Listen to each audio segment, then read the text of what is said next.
Good morning from Pittsburgh. It's Wildcard Weekend, and the Steelers Roundtable is back at you. It must be a Thursday. It must be 9 a.m. Chris Buzzsaw Adamski on his day off in the studio.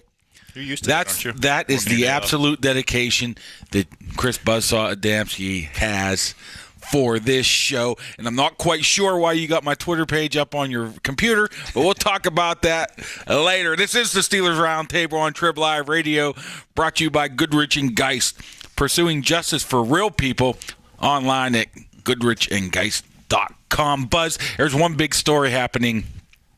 You know what? There's only 8 teams playing this week, so all of a sudden 32 teams down to 8 playing this week. When one thing said that may or may not be controversial, it gets blown up. Martavis Bryant, Ben Roethlisberger. My view on this is everybody knows the story by now. Ben said he needs to toughen up, especially in this playoffs. They need him. You can read it on the Trib in today's paper, what happened, what he had to say. My thought is on this, forget Martavis Bryant for a second. I'll ask you about that. My thought is Ben Roethlisberger has every darn right in the world to say what he said. I don't care if it was public. I don't care if it was in private. He's been in the league 12 years. He's won 2 Super Bowls. And if something needs to be said in his eyes to light a fire under a guy as talented as Martavis Bryant, so be it. Maybe his head coach should have did the same thing.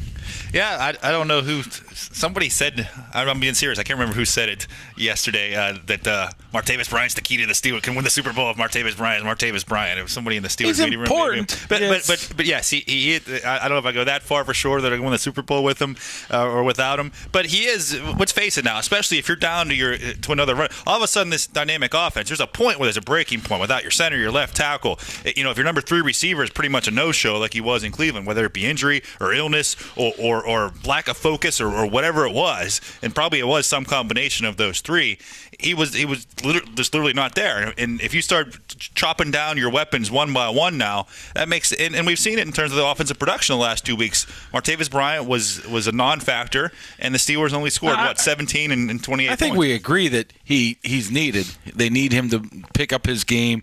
Could help this week where you have that umbrella defense that Cincinnati likes to employ, keep everything in front of you. But let's forget about the X's and O's. I know you're an X and O's guy, Buzz. Let's forget about that for a second. Let's forget about your stats and X and O. Let's forget about that. Tell me the actual dynamic of the quarterback doing what he did. What goes through his mind saying, you know what's a good idea?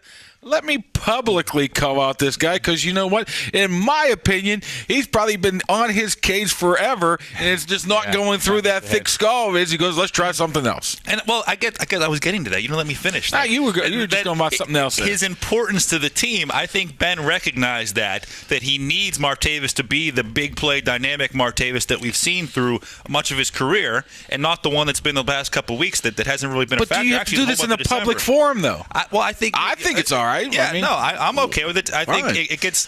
There's a point. Yes, if you're in your 12th season, like you talked about, Super Bowl champion.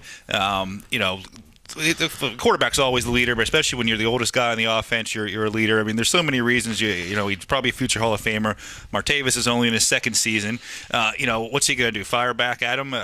He had to know that and it did get through his head more, I'm sure. Whenever you saw the media scrum, I mean, it turned into that was almost like a Ben Wednesday where they were setting up shop.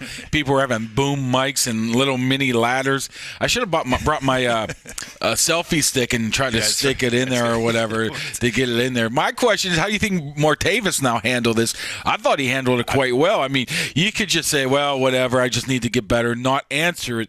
Even if he doesn't believe it, he said, challenge accepted. I get where he's coming from.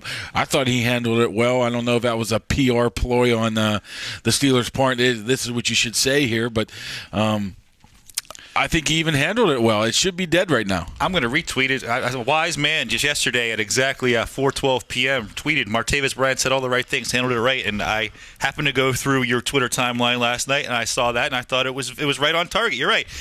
Whether or not he I have the feeling that he has. I've heard some of those kind of platitudes, some of those cliches that he brought up yesterday. That how Ben challenges him. I've heard him say that in the past. I've heard him say things. I want to be the best in the world.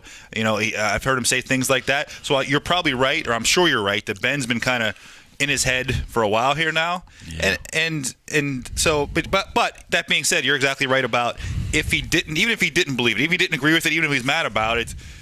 Going to the press and saying he's mad about it or didn't like it or not being completely, contrite. Is that the right way of putting it? I don't know if he's if you're the one who used the big words like